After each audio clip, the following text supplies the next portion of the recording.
Hey everybody, welcome to my YouTube channel. It's Sunday morning. It's June 30th, 2024. My name is Teri Hunter. I'm an intuitive astrologer, and I'm here with our weekly readings. What we do is we look at the transits coming ahead, and then we pull a tarot card and do an angel reading for each one of the signs. I'm starting a little bit early. Normally we start at 11 a.m., but I'm going to explain why. Yesterday was Saturn's retrograde. It started, and that retrograde is at 19 degrees of Pisces, and it makes a quincunx to my Uranus. At the same time, transit Mercury is opposing transit Pluto. Mercury is, I believe it's Mercury is in the last degrees of Cancer and making that opposition to Pluto. And this is what happened. I finished shooting my Sagittarius video. I only had a few more to go. And Zoom did a upgrade or whatever they do. And I'm a weird, neat freak. And I like to keep all the videos that are the ones that I didn't do well. I throw them out and I keep the good ones. Well, inadvertently, I threw out and trashed every video I'd shot this week for July. Breathe, Teri, breathe, breathe, breathe. Yes, you heard it here. I deleted every one of the July videos that I worked on all week long. Now I am going to spend the next 2 days, 3 days, hopefully not 3 days, but 2 days, re-recording them. Yes, I want to have a meltdown, but luckily for me, my awareness, my meltdowns are just slightly different than they used to be because Saturn reminded me that, buck up, buttercup, you got to get them done. That's what you do. This is what you've offered your audience, and you can't just have a meltdown and give up and go, oh, well, too bad. So I wanted to come in early and explain to you all about that, and then to just really honestly laugh at the irony of the transits. I mean, to know that Saturn literally has been sitting at 19 degrees of Pisces, making a quincunx to my Uranus. Uranus rules the internet. It rules posting on the internet. I should have been paying more attention. I didn't even open any of the videos to see because I had named them and put them in a file over here. So when I deleted them in the Zoom app, I didn't think it was going to delete them through my whole computer. It didn't even occur to me. So yeah. So that's what I want you all to know. And I can't guarantee that everyone in the audience will listen to this broadcast. So, July is coming, guys. It is. And I'll be working on it diligently all afternoon and tomorrow in between clients. And I'm really hoping that I have the stamina and the attitude to persevere. Okay, welcome. Hi, Betty. Hi, Sacred Artist. So good to see you. Hi, Jules. Good to see you too. I know. I got to tell you, sometimes the irony of these things is just, it cracks me up. Okay, so let's talk about these transits, all right? So Saturn going retrograde yesterday in Pisces. Now on the 2nd, Neptune's going to go retrograde this week. The significance of this is beyond, I can't even begin to explain. So the theme of what I think July is happening is there's a sextile between Neptune and Pluto that's going to continue. And then Neptune is making a sextile to Uranus. This is going to go on for years. The sextile from Neptune to Uranus is probably going to be 4 or 5 years as Uranus moves into Gemini and Neptune moves into Aries. At the same time, I'm sorry, did I say sextile? I hope I said sextile. This is how my brain is in so many places. The sextile between Neptune and Pluto. Imagine that you're in a building and you go in the elevator and there's all these people, there's all this hustle and bustle around the building, but you have this slight awareness of what's happening on the overhead speaker, right? This music that's playing. This is what those planets are doing in the background. They're calling forth change, liberation, a bit of rebellion, a willingness to dig deep into where you might escape, where you might hide your greatness, your co-creation, your power. And I don't mean dominance. I mean this power that knows that you're bigger than what this physical experience might intimate. So this is a powerful background. Now, Neptune's retrograding at that anaretic degree. It is going to go back into it, in its homeland a little further and revisit those last few degrees. The 29th degree is that Leo degree. The 28th degree is that Cancer degree. And the 27th degree is the Gemini degree. Now, what has Pluto been doing? Those same degrees, digging deep into how am I a leader in my own life? How do I show up for my own dreams, my own hopes, my own desires? Where is my awareness? One of the things that kept me from really just sort of wanting to, I literally for a second wanted to just go take a nap after that whole thing happened. I'm like, isn't that so Neptunian to want to go in your bedroom and sleep, just escape it all? But I'm like, no. And so I did the Aries video. I did a second video on the Saturn Neptune retrograde. It was short, but I got it done. And these are the things and the awarenesses I have about Saturn. Saturn's like, all right, so you screwed up. Now keep moving. And I did. And I feel a sense of accomplishment with that. A sense of reconciliation with the re-recordings that I'll have to do. So I just want to offer that because Neptune is also erosive, right? So Neptune washes things away in many ways, but it also allows more stable things to be rooted in, which is what Saturn is doing. So as it's going through those last, that retrograde through those 7 degrees, 19 to 12, and then back again, I think it's a similar theme, but in a higher frequency to its Saturn's last retrograde. Last year, Saturn retrograde from 0 to 7 degrees. And if we think how that correlates with the houses, that's the 1st through the 7th house. Now we see Saturn doing the same thing. 19 degrees is the Libra degree. And we're going backwards through to the 12th degree, which is basically the Piscean degree. So we're going to visit all those pivotal childhood, early human experiences of the self, of our voice, of our community, of our home life, of our early playtime and romance and fun, and then our work into our partnerships. So I think this is really powerful. Now, in the midst of all of this, Mercury is in the last degrees this week of Cancer, and it's going to move into Leo on the 2nd. This is the first of first it'll be Mercury, then it'll be Venus, and then it'll be the Sun that make an opposition to Pluto, as Pluto is again retrograding in that last degrees of Aquarius.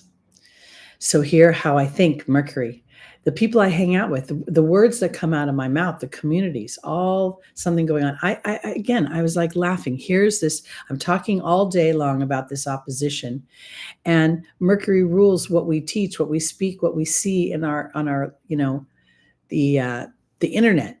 So it was just so ironic to me that I have this Mercury, I'm standing and teaching astrology, making astrology videos to teach you what the transits are. And then Neptune wipes out all of those videos.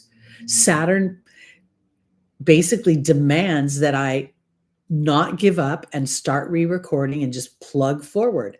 And my mind is blown.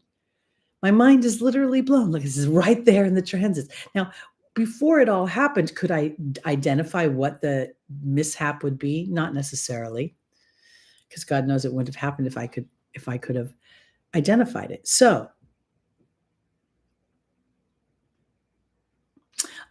anyway, so this is where I'm going with this. This Mercury-Pluto opposition is going to dig deep into how you think. It's going to present some outside opportunity, or actually what people think is an obstacle, something that opposes you, that's going to help redefine, where is my focus? What am I thinking? What am I doing? At the same time, Mercury's making a trine to Neptune retrograding. Am I using my spiritual tools?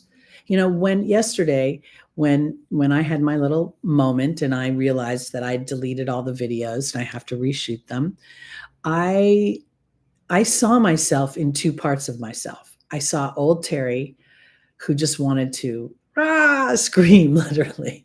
And then I saw more aware Teri that's like, surrender. Just, again, I like to say, buck up, buttercup. And that's what I did. So this opposition is going to, throughout the month, we're going to see first Mercury, how you thinking, who are you talking to? It could even be an opposition with a sibling or someone in your work environment. But how will you walk through it? That's where the reward comes in, because the awareness can give us a sense of peace or surrender about it.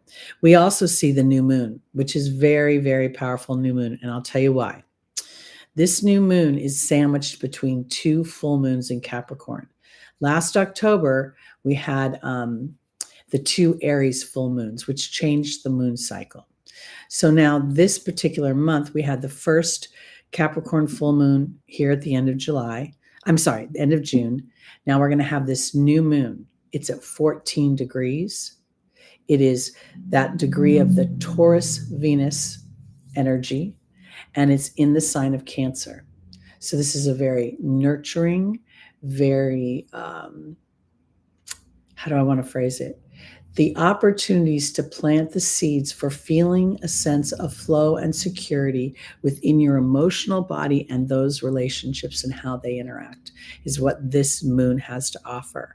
Because later in the month, when we have our second full moon in Capricorn, it will be the moon will be conjunct Pluto.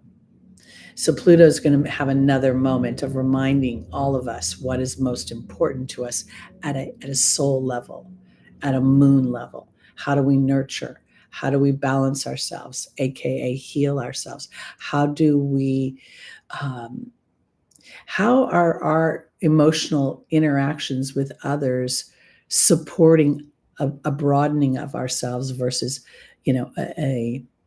a duty of some kind? I think that's really important, because there's a challenging energy a bit with Cancer, because it represents the mother, and that inherently to the human represents somebody who takes care of somebody else. But really what it represents is the feminine and the ability to receive. And as we receive, we reflect back. The moon reflects the light of the sun. So I think this is very powerful. Hi, Sacred Artist. Welcome to the room. Hey, little grasshopper. Good to see you. Yeah, little grasshopper it texted me right in the middle of my meltdown yesterday. Oh, it was fun. All right. So those are the big things. Oh, let me mention one other thing about that new moon in my notes here. I forgot. The new moon. Okay. So it's very much going to be about planting the seeds for receiving, for balancing, for nurturing self in a way to demonstrate and nurture others. When we take action to make somebody else's problem go away, it doesn't really help them. I kind of been hanging on that phrase, Jesus didn't feed people, he taught them to fish. So this is all about how you show up helps you demonstrate how to fish. Now we have the nodes in a loose square to this moon. So the new moon is going to be at 14 degrees on the 5th. That's at 3:57 p.m. So adjust for your location. And I want to offer, this is, again, I think the reason this new moon is so powerful is on either side of it, there is an illumination of the Capricorn energy at its most challenging. So where there's restriction, where there's authority that has, made you feel limited or restricted, they're going to be almost feel like it's a set of waves, First, that first Capricorn full moon illuminated one layer of something. Then this emotional new moon offers me an opportunity to really connect with my divinity and engage my team, my heavenly team, to help me stand in alignment to my inner voice. And then that second full moon is going to be so powerful because it's at 29 degrees. That's that master number of thought, that Leo degree. At the same time, in the background, we're going to see Neptune at 29 degrees, and the moon will be conjunct that second Capricorn full moon. Super powerful for seeing where the sun's energy has potentially held you back. When I say the sun, I mean the sun representing your father, your husband, or a strong male dynamic within your life. And not all strong male energies come from actually men. Some of them come from women, as do strong feminine energies can come out of what appears to be the male energy. We're looking at balance here. So this is big. There's also a loose trine to Saturn. And I believe, if I remember correctly, and I think I do, that at the time of the new moon, there's a trine to Venus as well. So I think this is where Saturn, does that double-edged sword thing. At first it feels like you're getting, sort of put down and sit down and do your work. And then Saturn ends up saying, see all the benefit from making you sit down and do your work. It's kind of one of those things like you don't really want to give it to Saturn, but you kind of got to. So I think that this new moon having an awareness, because it could also bring in history. If we think about Saturn in the sign of Pisces, that's history on history. Pisces rules the soul's history, and Saturn rules mankind's history. So there could be things that come up that have, sometimes there's no actual releasing of anything. Sometimes people cross over and, there's no reconciliation. So I think there may be a little with the way the new moon is loosely squaring the nodes and then trining Saturn could very well feel like sort of a reconciliation of some kind, sort of like a surrender, it is what it is kind of thing. And it feels a little more authentic so that we can move forward. Okay, let's start our readings so that I can get back to recording. Good to see everybody. Hi, Lucy. Good to see you in the room. Hope I got everybody. Hey, Small, did I say hi to you? Are those roses or are those little boxing gloves? All right, here we go. It could be a little bit of that kind of week, I'll tell you. Pluto's doing some interesting things. Okay, we are starting with our birthday month, and that is, what is today? Today's Cancer season, is it not? Yes, it is. And it starts off very nicely with this Two of Cups. So my Cancers, this is clearly, when you go to get a tarot reading and you're asking about love, this is a card you want to see. We see it, the lion, the wings above it. So there's romance in the air. We see the exchange of cups to one another. It's interesting because in the tarot, the white tunics or the white undergarments represent purity. They represent like almost that white light of God. And then we see, because when we look at these cards over and over again, their detail has so much to offer. He seems to offer through his tunic power, in a way of bringing some sort of sense of that traditional manly energy that provides.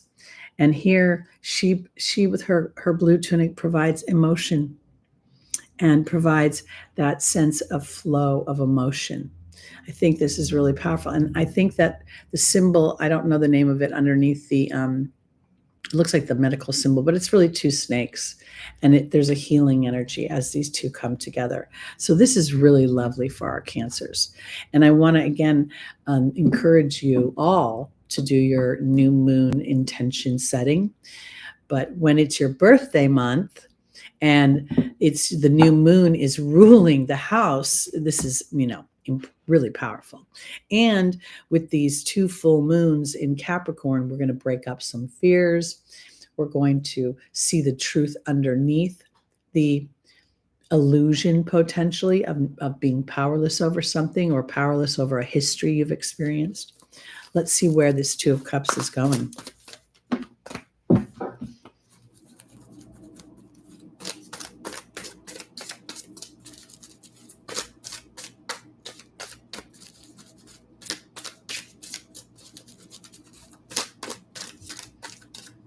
Good morning, just call me C. Good to see you in the room. All right, here we go. Our first angel is Seraphina, the angel of happy families. The second is Archangel Gabriel, the angel of communication. Then we have Archangel Raphael, which is the angel of healing. I like to call it balancing. And then we have Francesca, which is always encouraging us to be aware of our focus and if we're focused on obstacles or opportunities. One coin, two sides.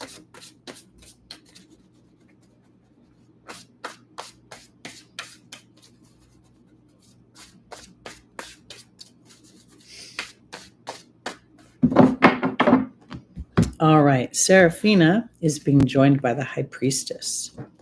Archangel Gabriel is being joined by the Deer. Archangel Raphael is being joined by the Joy card.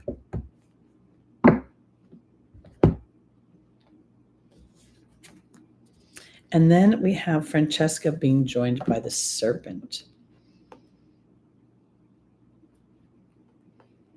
This is an interesting spread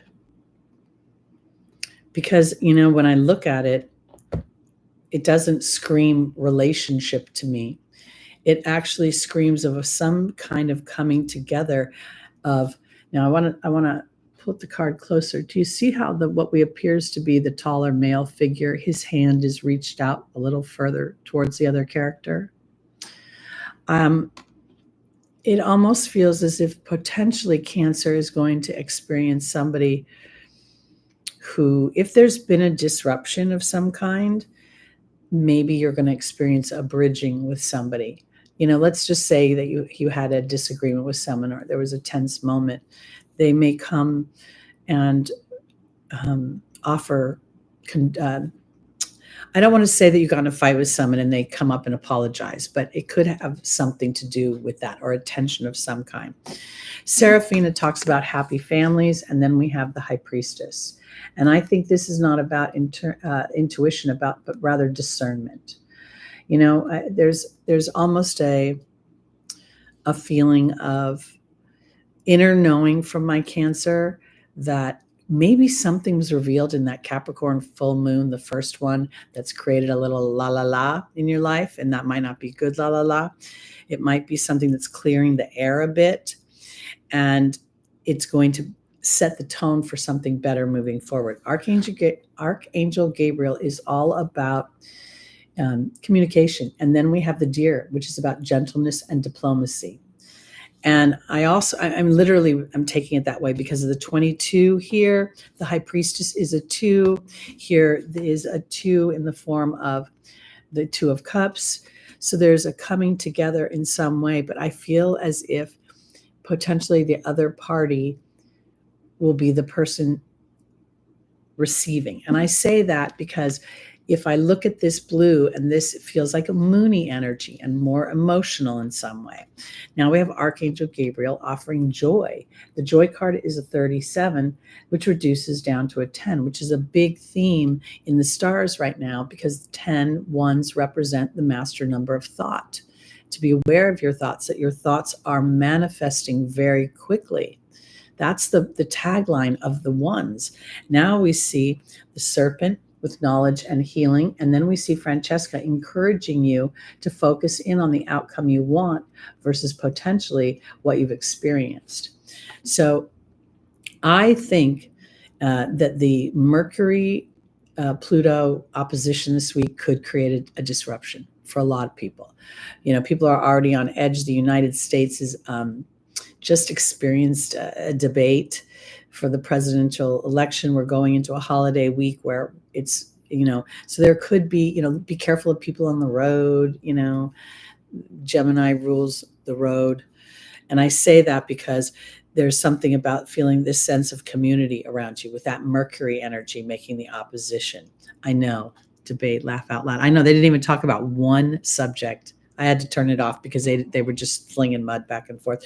But anyway, because what I think potential, like you could even be in a situation where something at work, other people are in a disruptive place, and it comes this way, but you just stay out of it if that's the case. But overall, what I think is someone is going to offer you an olive branch, or somehow there's going to be a coming together from something that might at some point have been disruptive. And Mercury also rules our siblings, so there's a lot that's going on there.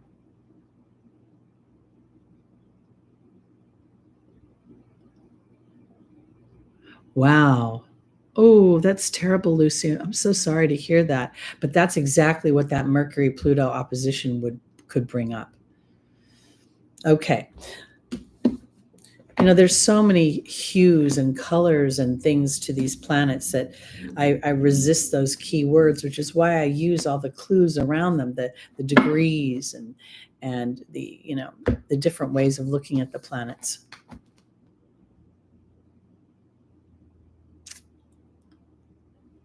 Oh my goodness. I live on Coast Highway, and it's just insane, the car accidents that happen here. There's so many fatalities. It gets to the point where you don't even hear the sirens anymore because they're so prevalent. All right, let's go on to our Leos. Rising, moon, sun, and stellium. Your tarot card for the week is the Hermit. This is reflection. And as a result of reflection and somewhat isolated reflection, we see an illumination. There's very much a Virgonian energy attached to this Hermit card, so it has things to do with work. It also relates to wisdom through age, through experience, and through time spent alone. Let's see where we're going. Our early born Leos are experiencing that opposition, and late born Cancers to Pluto. And, that's always a little bit of a challenge. We can't say it isn't. Let's see because that's what Pluto wants, is that deep dive into your psychological imprint that stops you, that holds you back, that makes you feel like you're not good enough. Good morning, Taylor. Good to see you all. Okay, here we go. Leo, rising, moon, sun, and stelliums. Our first angel is Maya, the angel of schooling and education. Then we have Vanessa. You're apparently being the school and the education is all about faith over fear, making decisions based that way. Yes, Isabella is saying the timing is right to exhibit faith. And Ariel is saying to connect with your team, your guides, your loved ones, your higher power, your inner being. This is what very much the Hermit would reflect, some time spent in reflection. And with that Saturnian feel, and Saturn having gone retrograde, and Neptune, joining the party, Saturn is going to be at 19 degrees for almost like 6 weeks. That 19th degree is very significant to me because it's not the first degree of Libra, it's the second degree, meaning the second time we see the Libra degree. So we're starting to master that sense of peace within, that sense of harmony within. All right, here we go. Maya's being joined by the High Priestess again. The High Priestess shows up. Vanessa is being joined by the Queen. Isabella, come on, cards, is being joined by the Butterfly. And the Water Fairy is joining Ariel. Very much this feels like a time for reflection, and I want to offer it this way because the Maya, when I've been talking about Saturn's transit through Saturn is not emotional. Pisces is emotional. There is balance to be offered here, but more than anything, Saturn has been saying to me, Teri Hunter, are you making your spiritual practices the foundation for every action you take in the physical? And I am. And that, I think part of that awareness is what helped me get through yesterday without pulling all my hair out, because this is literally about an education, about your discernment between your inner voice and your personality and your ego and what other people will tell you on this planet. Here, the Queen is about reception. It's about, she's calm, she's cool. We're talking about a new moon in Cancer this week. This is a receptive moon. This is an opportunity to say, I stand in faith. And even if the universe hasn't delivered what it promises yet, it is on the way. Because yes, the timing is right for this transformation.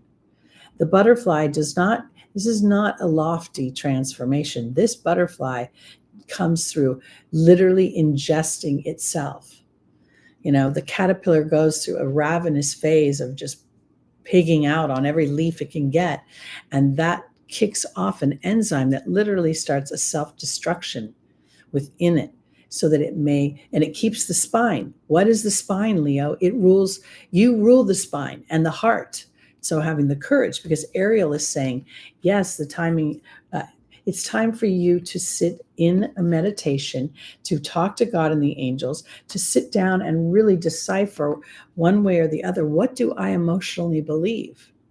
What is my deepest truth? So when I was in high school, there was the Hillside Strangler, and there was some other serial killer in Los Angeles. And I remember I would just have this weird natural habit of asking God or asking my inner being, is this something that I need to worry about? Is this like going to hit me? And I would hear and feel answers within. This is what's going on, Leo. To clear all the outside stuff, so that you can start to feel the illumination of your inner voice and start to trust that a little bit more. And then have the courage to follow that heart, which is that heart and spine we talk about. So things could come up this week. And I'm not surprised, because Saturn rules history. Neptune rules the soul's history. We've even got Uranus in Taurus, which rules your personal history. And then, of course, with Mercury today in Cancer for the next couple of days, Mercury is going to have you thinking about your home, how you were raised, your mom. Okay, on to our Virgos, rising moon, sun, and stelliums. Ooh, Virgo, like this one, King of Money. This is a Taurus energy, okay? But this guy, he rules the earth. He rules his ability to see beyond the growing process to what the benefit is. It also is an energy of enjoying the physical. And when I think about the idea that Virgo is the opposite sign from Pisces, there you go, Lucy Rose, Virgo stellium. This transit of Saturn can be very challenging, because the shadow side of Virgo is that perfectionist thing that, I need to think it out. I need to process it. And it comes in so much cerebralness that it misses the other cues that the other senses have to offer. And I think the king might be offering Virgo even to check in with all your earthly senses. Let's see where we're going with this. I also want to offer this weirdness, okay? I know this is going to sound a little random, but y'all know that Lucky is a Pisces, right? And he's a late-born Pisces. But as Saturn has been going through the house of his sun, we've been dealing with allergies for a long time, like even before Saturn went in there. And just recently, we figured out, we being me, what the allergy was. And I removed it from his diet, and he has come around. And it was not lost on me that Pisces rules a bit of health as well, the mucus and the snotty stuff and the runny stuff in your body. And that's what he was experiencing. And then there's a feeling of, I don't know why I'm telling you this whole story. There's a feeling of reward being offered. So if we're just a little bit diligent about paying attention to these senses, these earthly senses, but then also integrating them with our sense of spirit always. Be, do, have. What is my belief? What is my disposition? What is my attitude before I take my action? That's the be, do, have. Because when you're aware of that, spirit can help align your emotional body, which is the body that the universe listens to. It doesn't listen to your words. It listens to how you feel. So here we go, Virgo. All right, Serafina is offering a happy change to a family coming up again. Caressa is talking about the end of a life cycle, but new happiness begins. I wonder if there's a new job. Shanti is the angel of peace, because the king can bring in some money too. And then we have Bridget. Okay, so we're going to look deeper into something. There's a theme for the week, Pluto's opposition. Thank you, Lucy. It was one of the very first things I ever learned in my spirituality, and it made so much sense to me. And then it took me a long time to realize people didn't know what the bee was. And one day, one of my clients said, "Do you understand when I say what the being energy is?" And she looked at me, she said, "No." And she was the one who helped me get clarity for other people. It's your attitude. Your attitude will reflect your emotional belief. Okay, here we go. Seraphina is being joined by the wind fairy. Caressa is being joined by the fear card. Shanti is being joined by the horse. And the deer is joining Bridget. Okay, so this is what I want to offer for my my Virgos. The wind fairy would really very much be Mercury. And while Mercury's in Cancer, okay, this is sextiling you, but it's making that opposition. So there could be some sort of something coming up because it's about to go into your 12th house about paying attention to your mind. Are you stressed? Are you thinking too much? This indicates to me that in order to feel a happy change in the family, to be aware of your mind and what kind of scenarios it is running. Now I go back to this king, and yes, it represents the five senses of, that we walk in our physical, but it also represents bounty. He's a king that has physical riches. Now, this Caressa is saying it's time to transform your fear. Fear is an amazing kind of energy because fear is very motivating. People, when their lives are content and things are running just smooth, they'll stay somewhere, even if it's not the best situation. But something starts to scare them, a lack of security, and it's very motivating. Because here, I think that Shanti, the angel of peace, and the horse are really representing sort of a Sagittarian energy of connecting with spirit. Where is your be do have, Virgo? And are you being too hard on yourself? When Saturn retrogrades in the opposing sign, and Virgo still wants to mercurially move forward at the same pace with the process, Saturn is saying, hey, Virgo, no, you need to go back and look at the details. This is what happened to me yesterday. Did I have a brief awareness that maybe I should open one of those videos and see what it was? Because I had renamed all those videos and they were in a file over here. So when I deleted them off the actual app, I did not think they would be deleted because they were just numbers. So there's a weird something about being more aware of your mind. And if your mind is running scenarios that actually serve your bounty or potentially serve your worry, because Bridget is asking you to look deeper. And there's the deer. The deer is all about gentleness and diplomacy, but it also, what do humans say? He's like a deer in the headlights, paralyzed in fear. It's time to be the end of fear, the end of scarcity, but to understand that resources, aka money, is like air. And when we focus on it, the reception of it, it comes to us more easily.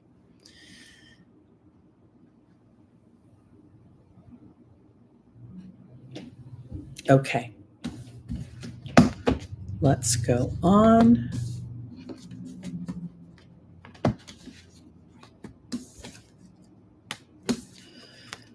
We're going to go to our Libras, rising moon, sun, and stelliums.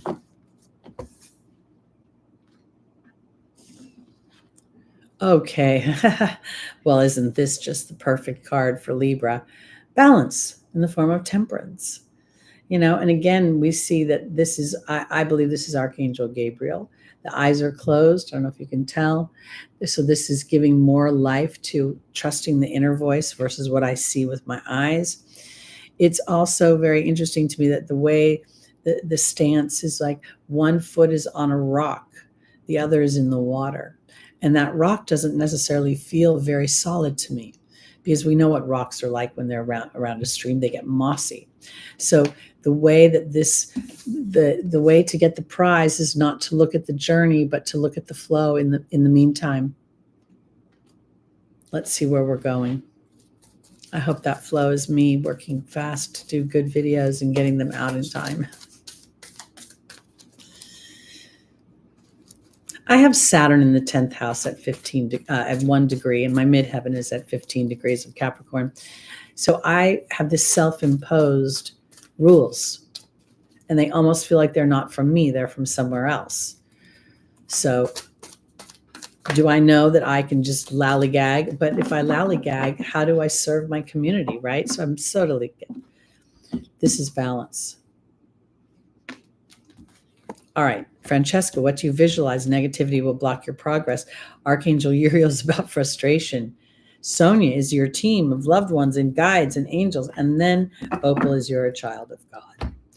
Yeah, when I had my little moment yesterday, I reached out to Small Wildflowers, and she said something that I was already thinking in a text. She said, well, maybe this is for the better, maybe the videos will be better now, and I had thought the same thing, right? And well, it's sort of that, it's like sucking on a lemon. It's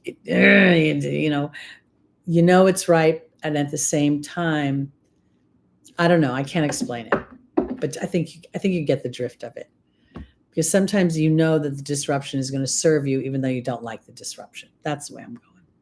All right, here we go. Francesca is being joined by the water fairy Libra, rising moon, sun, and stelliums. Archangel Uriel is being joined by the burden card. Sonia is being joined by the horse. Okay. And then we have Opal being joined by the joy card. Okay, I want to offer this week. The Libra rising has had the South Node transiting through your first house for quite some time. And the new moon is going to make square aspects to the South Node in your first house. That inherently means there's a tension of some kind. There's a tension, and there could potentially be tension between a family member, something about the home, the property, the Cancerian energy. It could also inadvertently be something that's a hangover from the Mercury and Pluto opposition. I think you guys know that I don't really interact with my family. Most of them are alive and well, but I don't really interact. This week, my stepmother will be 80 years old. And while I know that, I'm probably sure they're doing some sort of celebration. My sister would be. I'm not going to be involved in that. And so there could be an awareness, Libra, of something that's going on. I'm not saying that you're out, you're in my situation, but whatever it is, it's going to require some flow and some balance for you. And I want to offer this, connecting with your team if you can't find the balance. Because if you're feeling left out or lonely, or feeling like your thoughts are drifting more to the challenging side, which if you have any planets in Libra, the nodes are drifting that direction. The nodes will be this week around 10 degrees. And so anybody who's got anything in that realm within 4 or 5 degrees might feel that. There is a sense of burden and awareness in knowing how you feel, and yet trying to release that feeling. I was so tired from my not meltdown, knowing what I have to do today, that I couldn't sleep last night. I mean, I slept partially, but then I felt like in the middle of the night, I wanted to get up and do a video, but then I'm like sleep. And then I woke up and I'm like, I want to go back to sleep. And that's Pisces too, because Sonia is really telling Libra to connect with their team right now.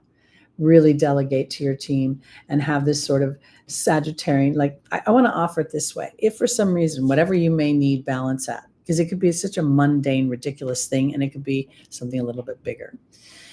I think that's just like when you're engaging your team, you're like, thank you for me seeing the wisdom of this disruption. Thank you for me feeling something more beneficial from what right now may not feel, because Francesca's talking about feeling something negative and not focusing on it. And then at the end of this, Libra, God is saying, focus on what brings you joy. And this is an awareness that I have more and more as I get older. So yesterday, now we go back to Lucky and his allergies, right? I'm all pissed off at myself, at why do they have to update these apps all the time? Why can't they just leave them alone? And then I was like, you know what? Look at Lucky. He's feeling so good. He's 12 and a half and he's running around like a puppy dog.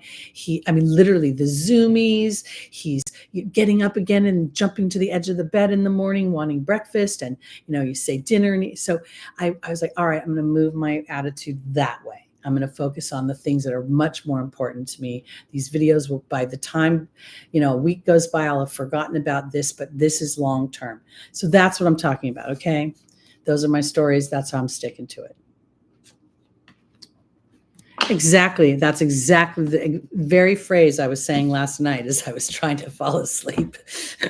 And I was like, everything's working out for me. Everything's working out. Sometimes when I say these things, I'm not always with the ease, It's not always everything's working out for me.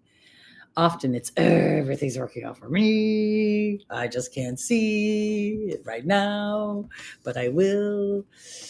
And that's the beauty. That's the beauty of that's really where the gold lies, honestly, is the disruption and then the awareness of, something better.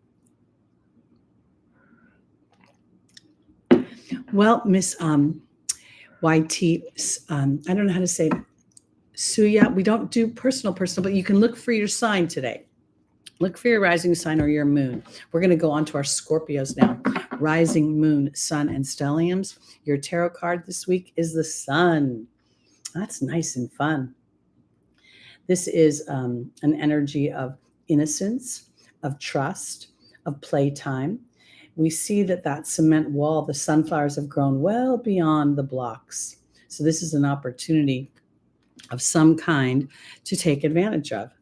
Let's see where we're going. And it might just be simple playtime.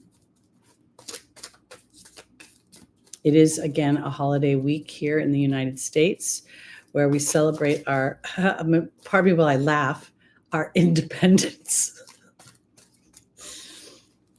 As they restrict the crap out of us every 5 seconds. Welcome. Oh, you're from India. Oh, you're up in the middle of the night, I think. Well, so good to have you here. Thank you for joining us. All right, here we go for our Scorpios. Your first angel is Athena. It's safe for you to lovingly assert yourself. Archangel Uriel is about frustration and anger. Bridget is all about looking deeper into a situation. That's the be, do, have. How am I looking into something? And then we have Desiree. All right, here we go.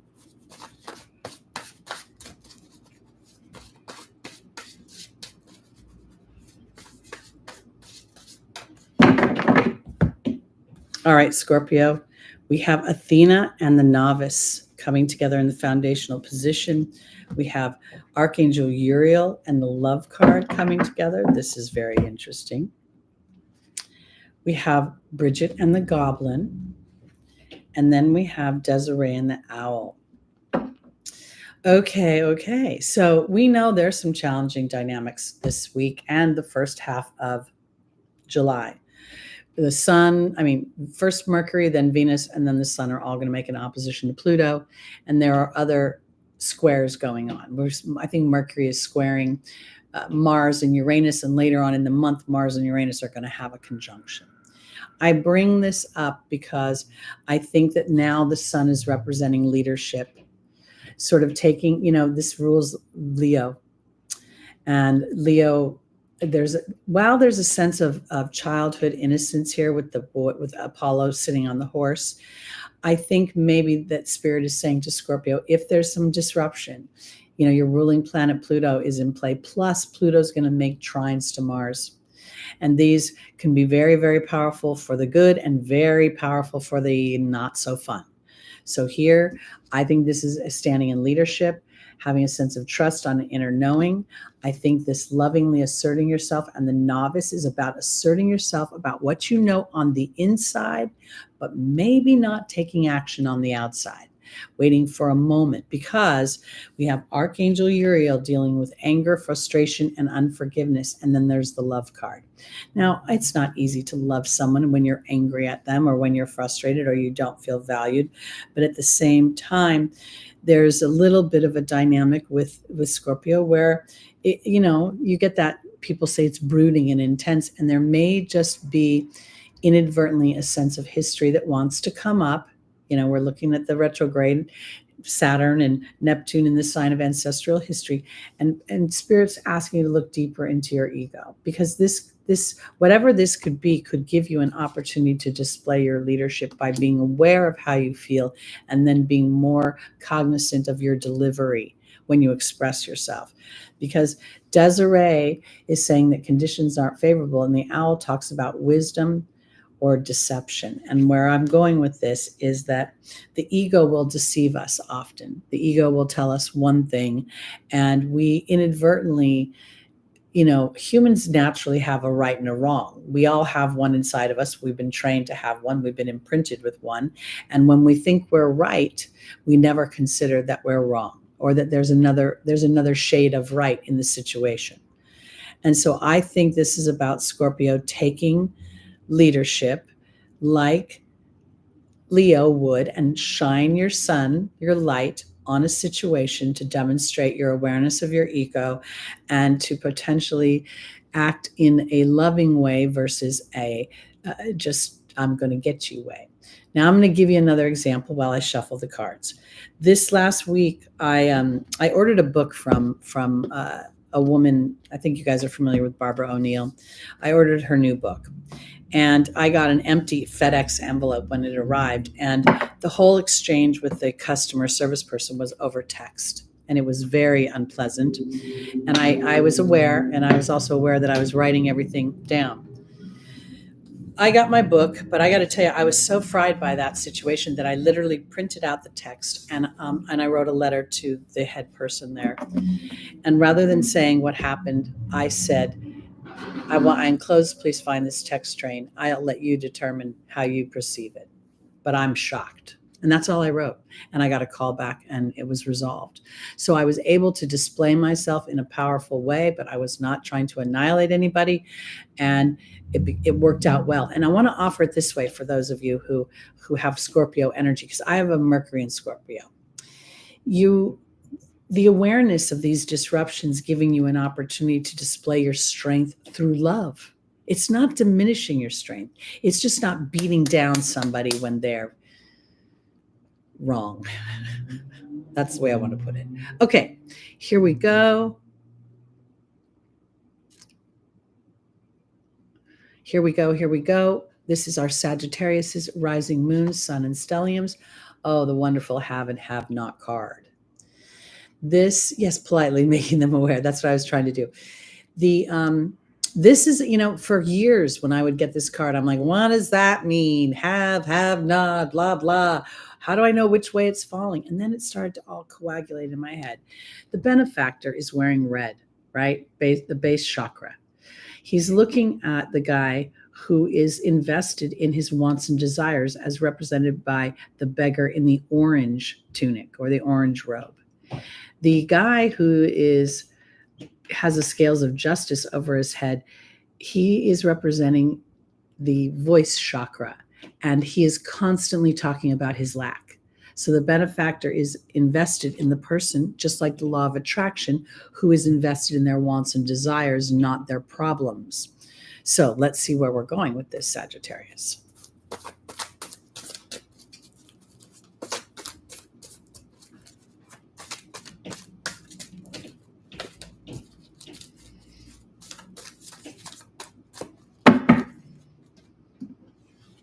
Our first angel is Archangel Uriel. The second is Athena. The third is Archangel Gabriel. And the final is Shanti. You don't ever really think of Sagittarius as a pissed off type energy, but Archangel Uriel would intimate some kind of frustration. That could be that opposition.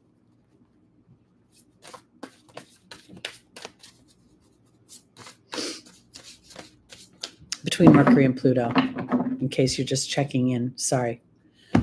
All right. Your Archangel Uriel is being joined by the mystery card. Interesting. Athena is being joined by the Lady of the Lake. Archangel Gabriel is being joined by the Burden card, and Shanti is being joined by the Water Fairy. Okay, so for my Sagittarius, this is very much intimating to make a choice of how you communicate. Okay. So we started off saying that this guy's invested in his wants and desires. This guy's invested in his lack. This would come across like this. Let's say you're in a family dynamic, and you're conversing with people that you love, and you're like, you know what? This is the problem. The problem. I don't think that. I think Spirit is encouraging you, even if you're right or wrong, to focus on a solution, because choice, the mystery is a choice card, and then this is a frustration. Are you choosing frustration? Are you choosing to feel angry and focus on a problem? Because Athena is asking you to lovingly assert yourself towards a deeper truth. And sometimes this is what I've experienced the most in the last couple of years. Through Pluto's transits, which were first for me very difficult in their squares, squaring my Mars, Pluto's squaring my Mars right now. When Pluto was doing this the first 3 times or first 2 times, I acted out in certain ways, and it didn't serve me. But as I became aware of how I wanted to be, well, it wasn't easy for me, and still I have to assert myself, because this self-respect and loving yourself is not about necessarily speaking of your problems to anyone, but rather of the solutions or of the possibilities. Because now we see this opportunity to express yourself artistically and creatively and communicatively, but it's a burden. And it might be a burden because all you're seeing is the challenges. Dr. Phil said this, probably 40 years ago, everything after yeah, but negates what came before it. So when you can identify the yeah buts in your life, you'll start to see where you're cutting yourself off, because Shanti is offering you tranquility and peace. And there's the emotional water fairy, which is a 28, which reduces down to a 10, which is then confirming to me with Archangel Gabriel, that communication is important. The Excalibur, the sword, represents the mind and the truth. Only the purest knight could pull Excalibur out of the stone. So this is really, for my Sagittarius, you could be wrestling within yourself about the viability of your own dreams, your own hopes. Your ruling planet went into Gemini, and that's, I perceive Jupiter as at home almost anywhere in the zodiac, because Jupiter is a natural world traveler. Now, while Gemini is the furthest place from its home, this is a time when Jupiter gets to start to, ingratiate himself to the neighborhood and the traditions and the details within the community. So here, what I think is going on is, for my Sagittarius, Spirit is asking you to look at your frustrations and see if they are not dictating your communication, your self-talk. And if it is supporting your challenge, then it's an opportunity to realize that and to start to talk about what you do want versus what you don't want. All right, here we go. Onward and upward to our Capricorns, rising moon, sun, and stelliums. I think Jupiter in Gemini is pretty good too, to be honest with you. I really do. I think it can expand your communications, your relationships. There can be bridges built, if there's been challenges.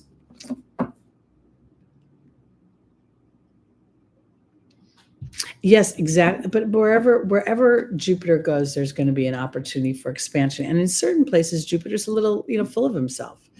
But, I think that Jupiter's transit in Gemini is expanding the way I think, which is giving me opportunities to expand my community. And then when Jupiter moves into Cancer next year, it's going to feel so warm and fuzzy.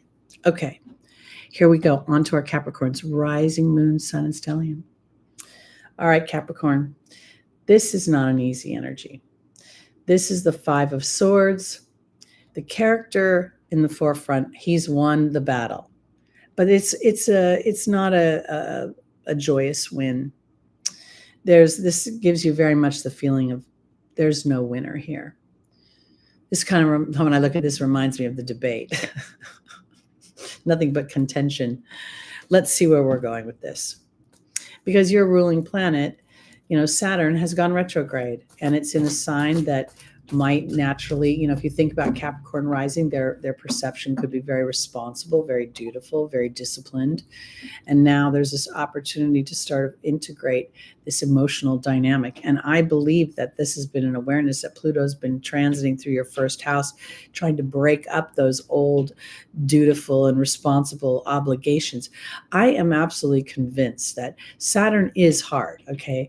But Saturn says when you pick a lane that's to your heart, then then the work you're doing, the Saturnian work, will pay off, and you'll see the wisdom of it. So Saturn is actually your friend. So let's see where this is going. Our first angel for our Capricorns is Re, your connection to spirit. The second is Akasha, the teacher. Third is Crystal, talking about things happening on the horizon that you can't see with your earthbound eyes. And then Astera says to reach for the stars with your dreams and desires. This is not easy for those earth people. They're like, wait, I'm walking on the earth here. This is what's realistic. This is what's practical. This is what I must do in order to build. If I don't water the plant, it will die. And that's all very, very true. But at the same time, there could be, when we think about watering the plant as a metaphor, then we're only looking at maybe us having to get a pitcher of water and watering it. And there's the potential that we could find another device that would take care of that. There could be other avenues, like a self-watering, pick or something. This is metaphoric, because where I'm trying to go is that inadvertently you may be perceiving only one way to win, and there may be more ways to win. Let's look and see. So Ray is being joined by the partnership card. Akasha is being joined by the Merlin, alchemy, justice, and balance. Crystal's being joined by the dog. And the hawk. This is a big deal right now, because there's a lot that has to do again with the thoughts, meaning they're being reflected. So right now, Neptune is at 29 degrees. It's going to stay there for a while because it's a slow-moving planet. 29 reduces down to an 11, the master number of thought. Saturn's at 19 degrees. It's going to stay at 19 degrees for quite some time, almost 6 weeks between moving forward and the retrograde. This is about harmony and balance. This is offering our Capricorns a deeper connection with your team, to sit in intentional meditation, not necessarily to receive, but rather to discuss with your team what it is you want to experience. Because one of the challenges about the Capricorn energy is that it's super there's such a strong leadership, but sometimes the ambition and the drive to get the goal accomplished eclipses the emotional dynamic, and people respond to that. So here is Akasha offering you another opportunity to display balance, to display some wisdom. We all have inherent habits. I'm extremely, I've been called hostile, angry in my youth, but I'm a firm woman. I'm not wishy-washy. So when I display myself, like I did sending that text train to that company, I'm very aware of my energy, because I could immediately turn into the bitch on the other end of the phone, and I won't get what I want if I do that. So Crystal is encouraging Capricorn to remember to come from love. And the love is not about diminishing your position. It's your approach. How am I approaching? Because when you're in partnership with spirit, you understand that people respond to loving coaching versus discipline or rules and regulations. Crystal's offering something. Have faith and hope there's more on the horizon. We see the dog is a 19, which reduces down to a 10. So there's a Libra quality, and also an awareness of how I'm thinking. Merlin is a 1, awareness of how I'm thinking. The 5 offers liberation, but here the liberation doesn't feel good, because there's resistance, or there's contention on the other side. But spirit, this 32 reduces down to a 5. So you can feel more liberated as you connect with spirit, and spirit encourages you to communicate in a way that you would respond to, Capricorn. Now, Astera is saying to reach for the stars with your dreams and desires, and not to compromise. There is the hawk, which is an 11, another 3 out of the 4 cards are inferring the thought process. Now we know that the Mercury is opposing Pluto right now, and Pluto's about to go into the last degrees of your first house once again. Then it's going to move into your second house of money, money, money, and your skills. So right now, I think that skill is learning how to be a leader without necessarily being overly leadering other people, an exchange of listening, an exchange of ideas, an exchange of a partnership of some kind. And this will bring through to your human counterparts the spiritual and divine work that you've been doing to come into awareness as Pluto's been going through your first house. Okay, on to our Aquarius's rising moon, sun, and stelliums.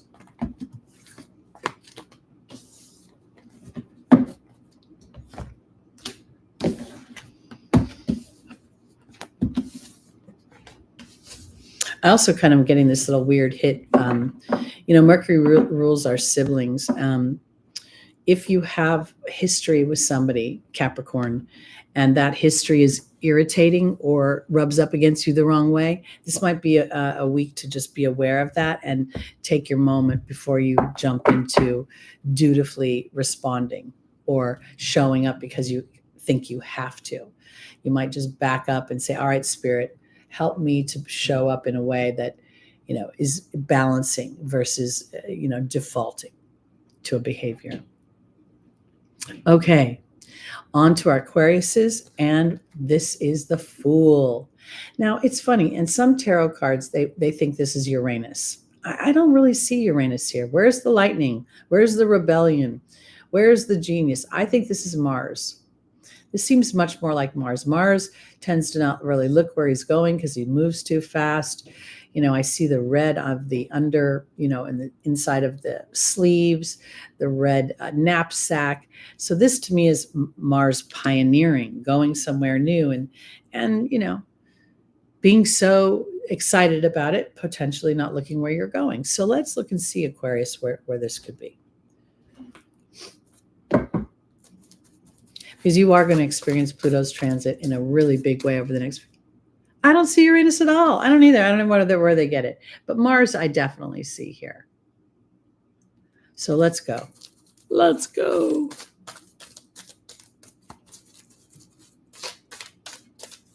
This would be Mars when he was a young boy, thinking, I'm young, I'm virile, I've got this.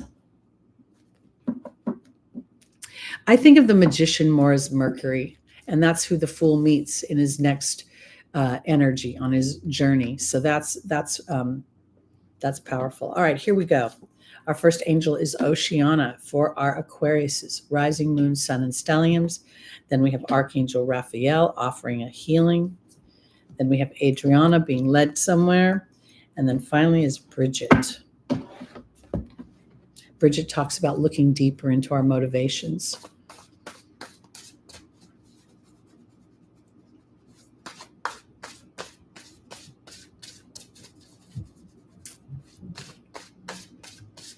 Okay. All right. Oceana is being joined by the B card. We have Archangel Raphael being joined by the Wasp. So there's a healing of some sort of irritation. Then we have Adriana leading you to a rebirth.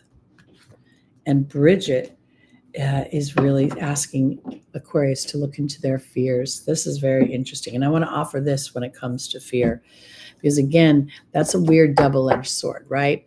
Because fear is the very ingredient, the key ingredient to feeling achievement, to feeling a sense of being the boss in your own life, to feeling exhilarated, to feeling like, oh, this is fun.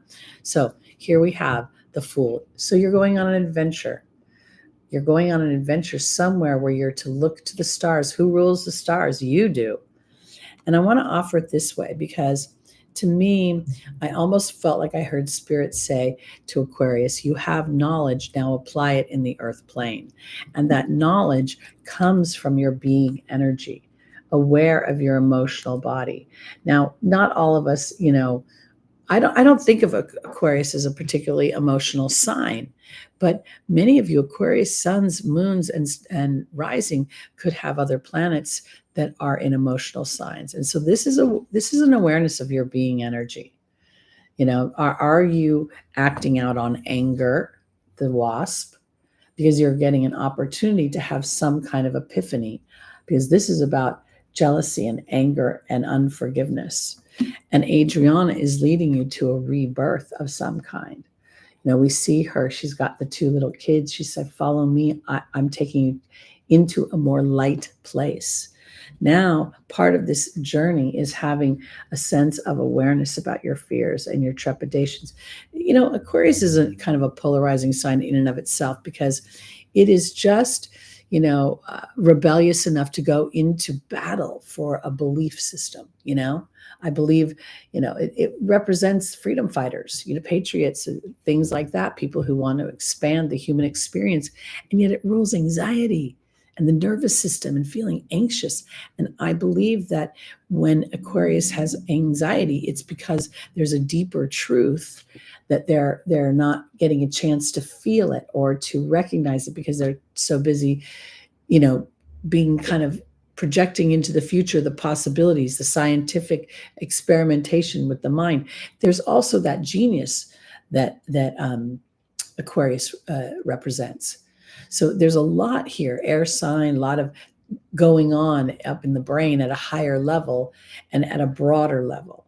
And this might be having to go on a new adventure of looking at your emotional body.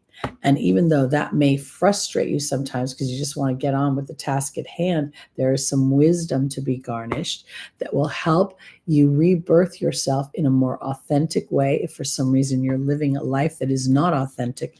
And Spirit will help you to feel a sense of ease with that as you are gentle with yourself, as you look deeper and deeper into your own motivations. You know, this is the kind of journey you know, yesterday was relatively easy for me, having such a huge situation, losing all the videos, right? Because at this stage in my life, I've walked through so many disruptions that I knew I could go stomping and pissed off and rah, but I just did not feel like even bothering to go down that way. It's like I had an awareness that I was, and I needed to shut everyone else out so I could just like have my duality. And that's what I kind of want to offer, because I think Aquarius may have a moment this week of duality of some kind, sort of. They're not coming back. They're not coming back at all. I did it. You know, it said on each one, you cannot recover these, but I thought they were other videos. It's a shit show of Neptune and Saturn and my own personal chart. And I'll never do it again. I'll never make that mistake again. I'll tell you that. So there's the benefit there. But my point for them is that I think that Fool is going on an adventure of a little bit more of an emotional nature. And if for some reason there's anxiety coming up for my Aquarians, which I would imagine if you're early born, having that Pluto, you know, floating around your that 29th 0 degree, you're going to 29th degree of Capricorn, 0 degree of Aquarius, you're going to feel that. And I think that's a calling to a deeper part of yourself. And I think as you listen to that, you'll feel a sense of reconciliation coming through. All right, let's go on to our Pisces, rising moon, sun, and stelliums. Oh, well, isn't this lovely with your retrogrades? This is a celebration. This is also the incorporation of wisdom. This is kind of where I think I'm sitting right now. It's like I've walked through my youth and I've walked through my middle chapters, and I've been a hothead and I've been, you know, an intentional creator. And at the same time, a lot of that hotness did not work for me. And now as I understand that, I feel like I'm like a smoldering fire that you want to sit around with a nice cup of hot cocoa. Maybe there's even a little spirits inside of it so you can enjoy the warmth of the fire. That's what I think this is for Pisces. Now, let me offer this. Your ruling planets, number 1 is Neptune. It's going retrograde.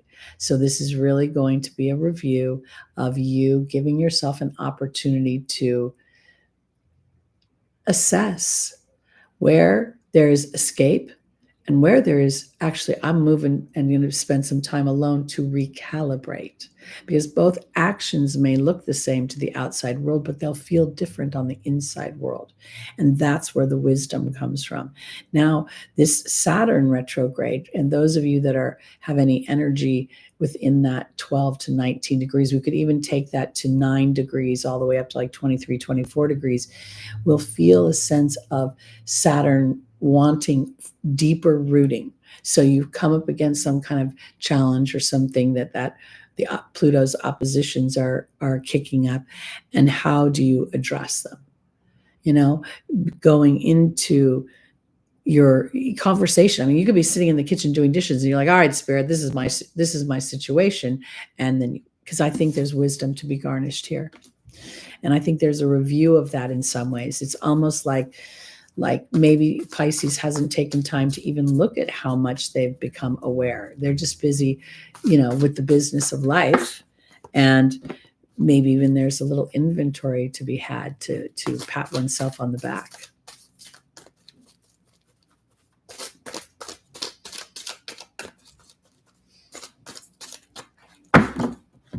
Our first angel for our Pisces rising moon, sun, and stelliums is victory in the form of Omega. Then we have patience, which is a time of observation of oneself and an incorporation of the observations. That's AKA awareness. Shanti is offering peace. Love this for my Pisces. And Aurora says, you're flying high right now. Don't descend. You will soon inspire others. Omega is being joined by the Truth card. Patience is being joined by the Hawk. Shanti is being joined by Merlin. Wow, this is a lovely spread for my Pisces. And we have the Burden card joining Aurora. This feels so, it really does feel like Pisces is having an opportunity right now to feel the victory of their inner truth. And sometimes we don't want to, we have a cast of characters in our lives, and there are people who play villains and there are people who play heroes. And oftentimes we think the heroes are the people that give us the most benefit, but oftentimes it's the opposite. It's the villains that create the victory within us. And I think that your wisdom is being incorporated somehow. Your experiences are starting to illuminate your choices, because here is your experiences, patience, looking at them, synthesizing them, processing them. And then the Hawk, which is an 11, we see this again, is rising above, seeing the bigger picture, seeing how, the disruptions oftentimes serve us so much better. I'm really saying often, over and over again, because it's true and it's rolling off my tongue, because here's justice, alchemy, and balance. And here's peace and harmony. And this comes through the mental process. There's nothing outside of ourselves that will ever produce peace. The world is in constant state of change and flux. And so here, I think Pisces has actually started to recognize that burden in some ways is temporary. And so they're flying over it sometimes and starting to learn how to, with Saturn's help, put in some strong structures, meditation, potentially even working out, or being creative, or going to church, or going to a spa and allowing yourself that privilege to balance things out when you're up against some of the deeper truths of this history, this world. I can't help but think it, like when I was watching the debate the other day, I literally had to turn it off. I tried to watch the whole thing. I got through 3/4 of it, and then I'm like, I can't do this anymore. And I turned off all the TV. I'm like, I needed to recalibrate my vibration after watching that vibration. So there's something here for my Pisces about knowing yourself now better than you have before, and then implementing that, whether it be, taking a hot bath, or going into meditation, or going to have some fun and celebrating and just doing something different. You're kidding. Right now, Lucy, that means there's a sign for you somewhere, because this is all about signs and omens. Let's go on to our Aries, rising moon, sun, and stelliums.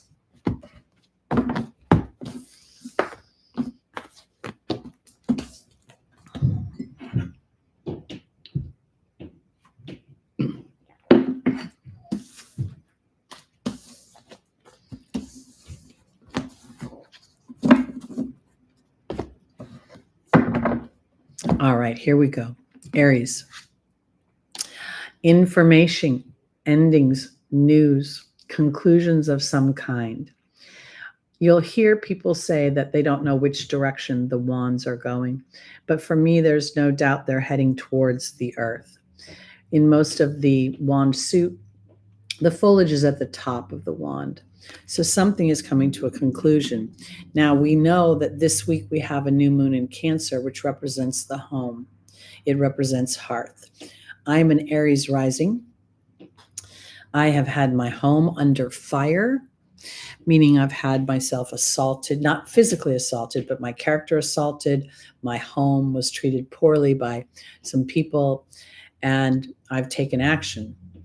And I'm hoping that this means we're going to get some news about that action that we've taken this week. Let's see. But whatever it is, some news is coming through, some information that will lead to a conclusion of some kind. That could be a mental conclusion. Oh, da-da-da-da-da. So I'm going to do da-da-da-da-da. All right, here we go.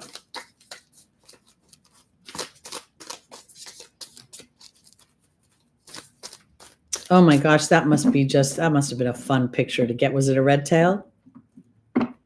That would be, I miss having a little yard, being able to do that kind of stuff. All right, here we go. Aries, rising, moon, sun, and stelliums. Your first angel is Merlina. The second is Seraphina. The third is Caressa. And the final is Archangel Uriel. Now, our Aries is, our warriors here, our hotheads, I want to call us.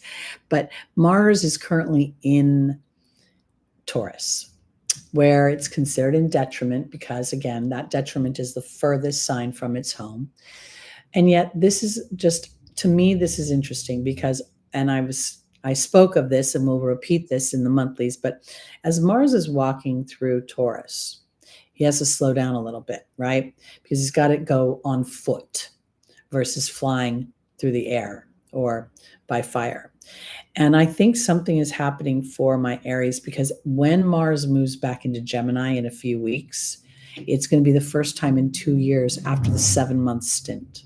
And I think that this is going to produce something. And this is where I also feel that Mars has a certain awareness now. So Merlina is being joined by the hawk, seeing above a situation. Seraphina talks about a happy home. And then we have the Lady of the Lake talking about courage, self-respect, responsibility. Caressa is being joined by the love card. I like that. Now, Archangel Uriel is helping with the subtle angers, the things that simmer underneath. And it's being joined by the focus card. Okay.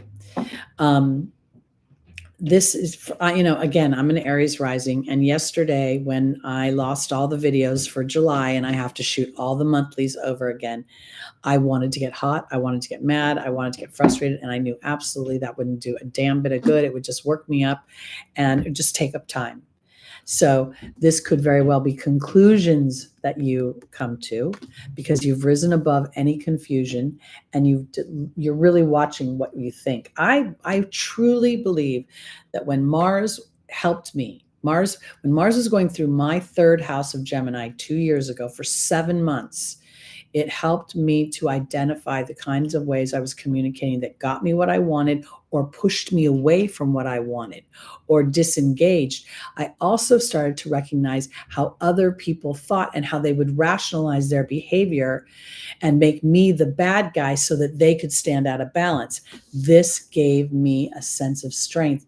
Aries, there's something coming up because you've been standing up for yourself, but in a heroic way, in a way that's like more of the good guy going into a bad situation and having to do what you need to do to balance it, which means sometimes you've got to be a little intentional. You got to be a little bit of a warrior. But here, I think that the end of the cycle is coming of the confusion. And now it's going to be replaced with a feeling of trust and a feeling that's more loving. Knowing, I want to offer it this way because I think that Archangel Uriel in the focus card is a revelation about how anger serves me. What people don't understand is literally when we're angry, it's like turning your stove on high, and the inside of your body. And everything starts to vibrate in that. Dr. Emoto, the guy with the water, the snowflakes when you talk lovingly, and then the ugly kind of scary creatures through anger. This is something that I think has been coming into Aries awareness. So now you're slowing down, you're looking at your family history in a way, how can this support me? How can this dynamic, because we're going Taurus, Mars, second house. And then as things move into Mars moves into your third house, I think that's going to, and gets near Jupiter, it could really gas things up. So you're recognizing where your natural tendency to hold resentment isn't working for you anymore. Where, it is what it is, what it is. The 11 is my master number of thought, and the 33 of focus is the teaching, master number of the teacher, and learning when to pull out your sword and when not to. So I'm not saying you won't feel frustrated, but you'll probably deal with it better, in a more enlightened way. All right, let's go on to our Tauruses, rising, moon, sun, and stelliums.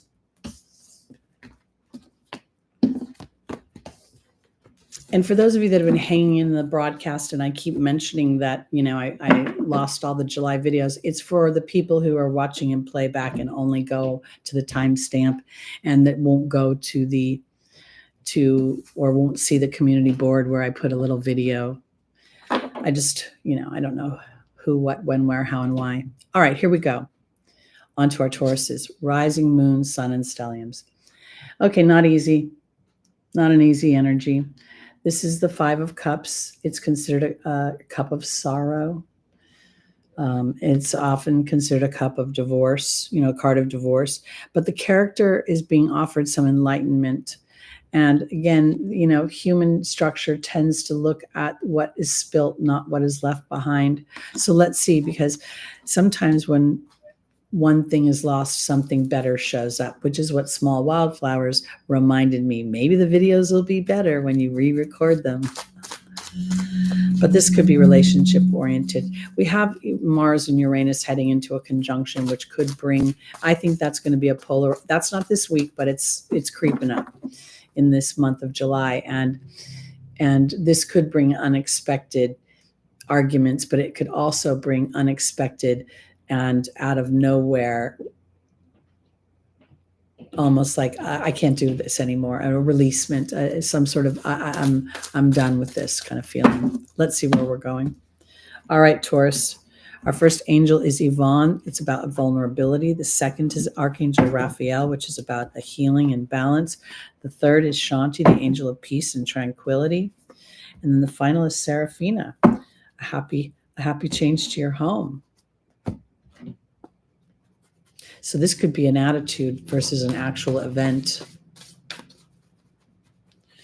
This could be, Taurus rules family history, and we have Mercury in play in an opposition to Pluto, which could bring up, challenges with your cousins, disruptions in your family. We have Yvonne being joined by the restriction card. Archangel Raphael is being joined by Merlin.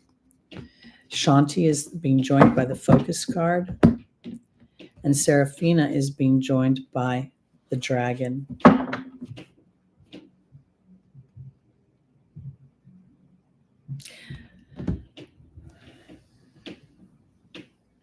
So as we get further and further into July, Pluto and Mars are going to come into a trine, and that's all happening in Taurus, your first house, in those late degrees.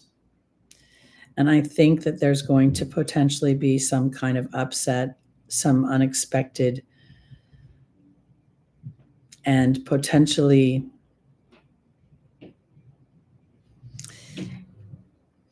I want to offer it this way, because sometimes things happen and they're not that dramatic in the physical world, but they're dramatic on the interior world. And I remember, okay, I'm going to give you an example. I've been doing my work for home for about 3 years, okay? And my church-going stepmother, after my dad died, would put me in her round of visits. I had to have her come over every 2 weeks. It was driving me crazy. But, she was like she's always very sketchy about this stuff because, she thinks that God thinks this is all evil. So one day she looked at me and she said, Teri, don't your clients have friends they can talk to this stuff about? Why do they need you? And that line changed me on the inside.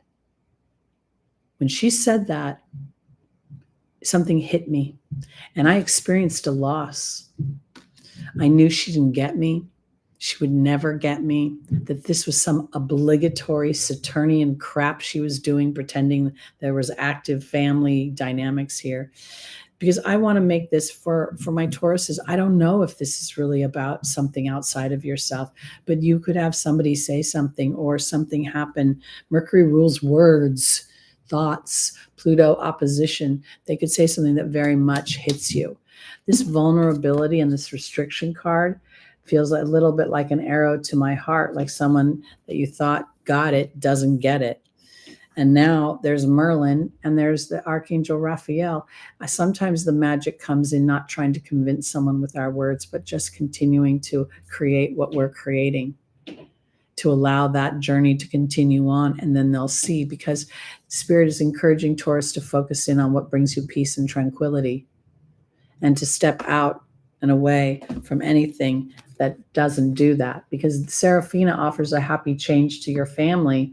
And there's the dragon, which is about calm and a sense of peace through the calm of my demeanor. Now, when I look at this, I feel like I'm looking at that movie Inside Out, or Inside Out 2, where all my emotions are little characters in my head.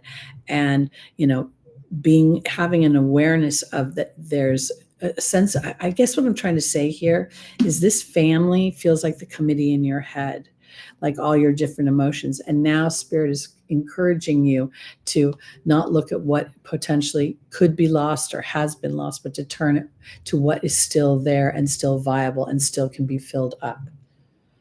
And to be calm and sort of pace yourself in that respect. And again, I want to offer, this just, I really think that the watch out for people in road rage. As Mercury is doing its ditty, driving around your home neighborhood, just be careful. People are responding in strange ways to strange things. So, if you get someone who cuts you off, don't school them. Just let them go on their merry way. I used to try to school people. Now I don't even drive, thank God.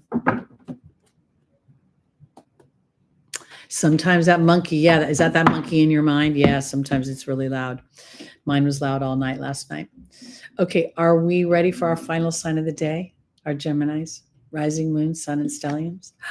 And we have the Queen of Cups, which I think is a lovely energy. This is kind of a double energy of water, where we feel a sense of seasoning within our emotions, a sense of trust.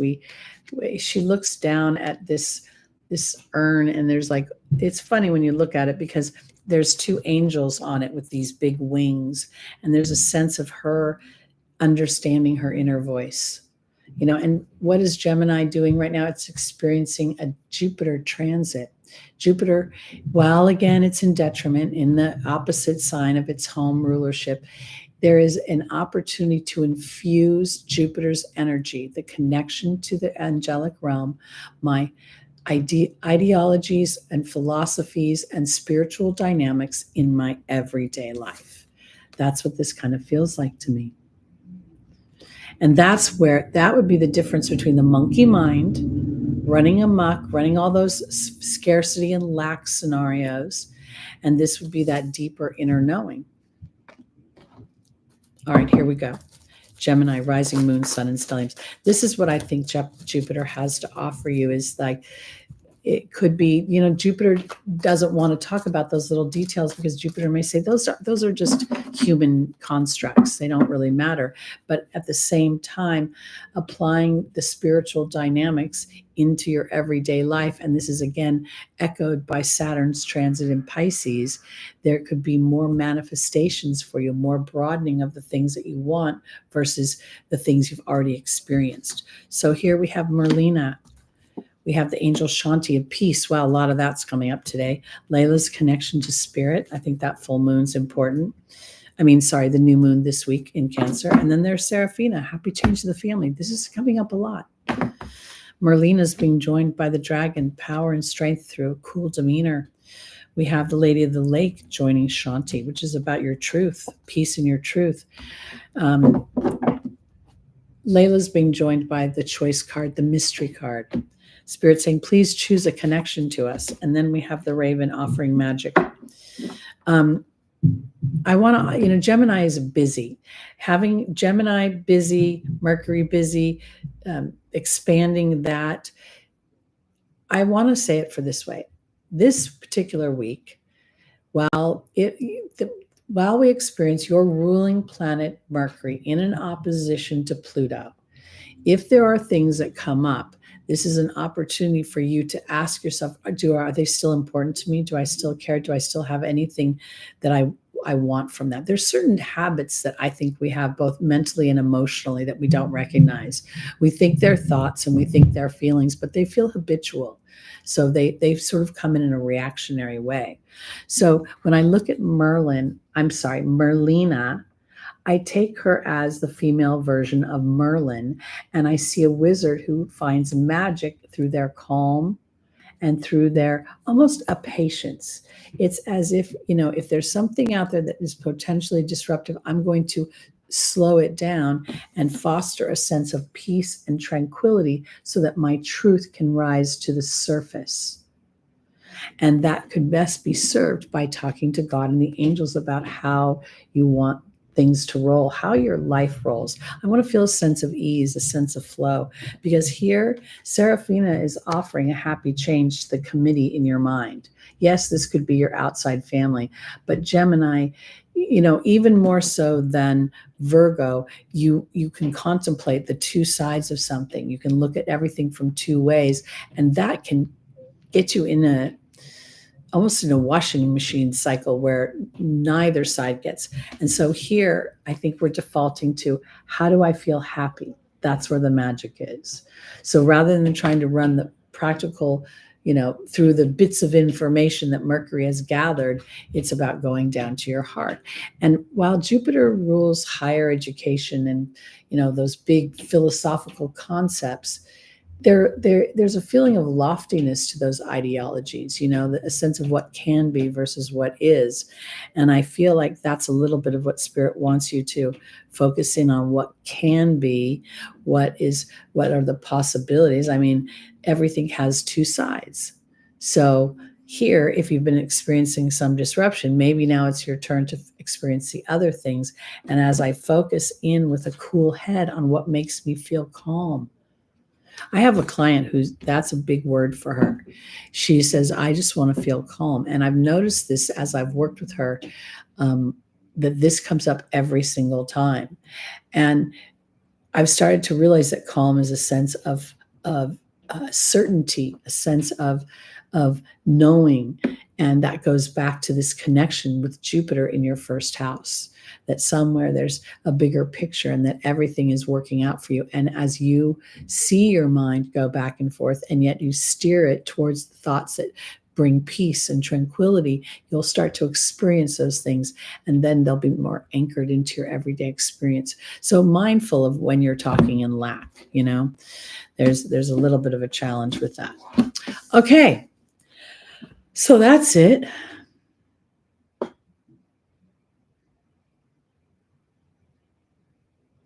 I just don't think, Small, that we realize how much this is an imprint and an apparatus and operates on its own, just like our heart or our kidneys. I don't tell my kidneys what to do. I don't tell my liver what to do.